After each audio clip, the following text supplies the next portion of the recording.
Tapu,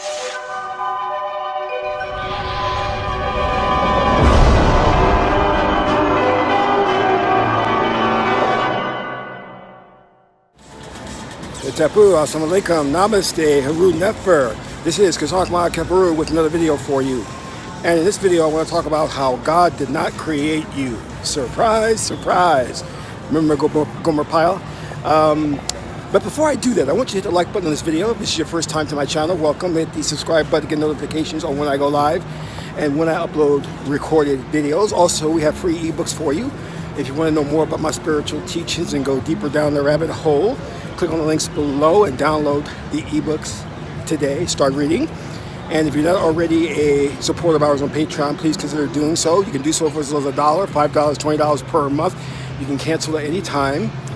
You get exclusive access to instructional videos on the esoteric, how to meditate, how to summon spirits for protection, how to work with oracles, be a diviner, how to self-hypnotize yourself to get rid of fear, anxiety, and stress, how to do qigong, and so much more. So become a Patreon supporter. All right, let's get into this topic today. Now, as you see around me, all around me, are people. Isn't that awesome? Isn't that glorious? Look at him right there. But these are not individualized beings having an autonomous experience that are separate and independent from you. These are avatars. They are actually reflections or different aspects of your personalities and different aspects of you.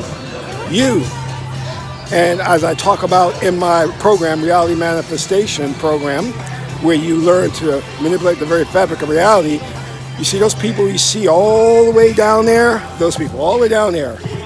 All the way down there. In film, we call that depth of field. But those people down there are NPP, non-principal players. They are not real. They have no character, personality. They're just there as background. You manifest all of that. You create all of that as aspects of you. God. You are God. You're God man, God woman. You share God's quality, but not in quantity. It means you have God's power. God said, let us make man in our own likeness, the gods. But what I'm here to tell you is that God did not create you. You see, God is a supreme being. God is all that there is. God is the Alpha, the Omega. God has no beginning and will have no end. God is eternal, and you are eternal. You are infinite. So why would God bother him, herself, with creating you? God has bigger things to worry about in this universe and all the other dimensions of reality. So scientists are now theorizing, they've come to the conclusion that you are part of a simulation, just like that game The Sims, where you create a world. We are part of a multi-layered reality, and there is a base reality, which is the real reality, but we're not part of that. You see, we are all a simulation created by a higher being, because this higher being wanted to understand what life was like, we can say back in time, or back in this ancient culture. So they created us as a computer-generated holographic experience.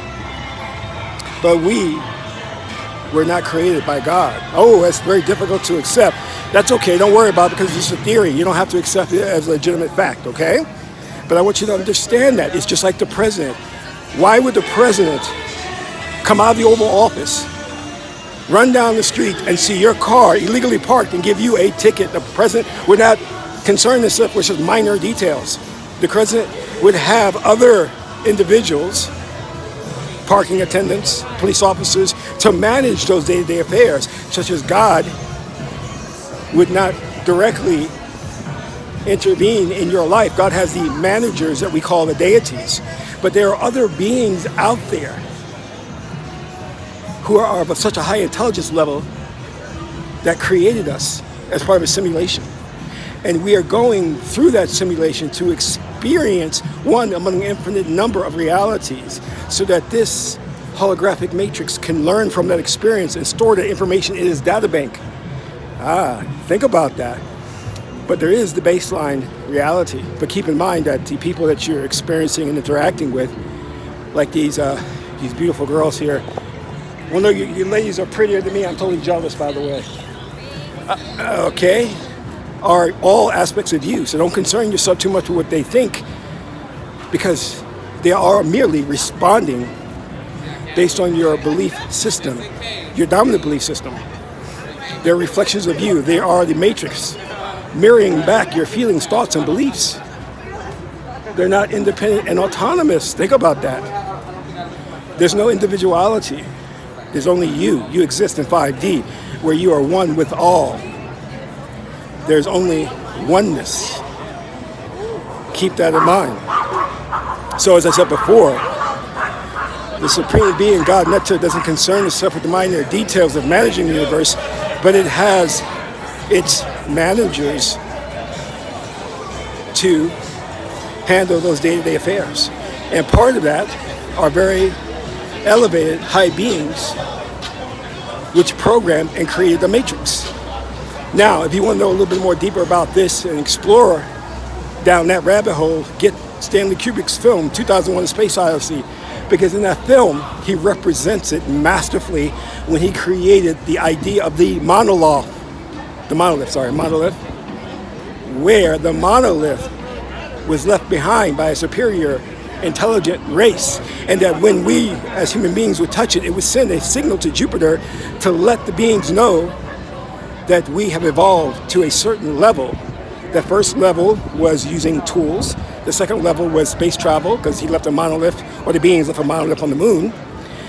And when we were able to have space travel and get to the moon and touch that monolith, it sent that signal to Jupiter to let the beings know that we have mastered space travel.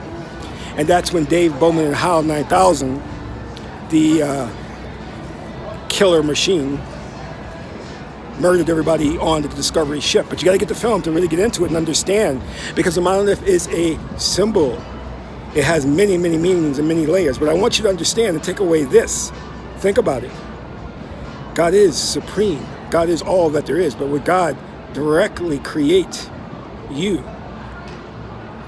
Or were you created by a higher intellectual being or beings as part of a simulation, so that it could understand a specific theme, or when we call destiny? Think about that. This is Kazank Maya Kaparu, son of Mountain Tuti. My aunt is the beautiful goddess Hedaru. Until next video, I'm in Ra.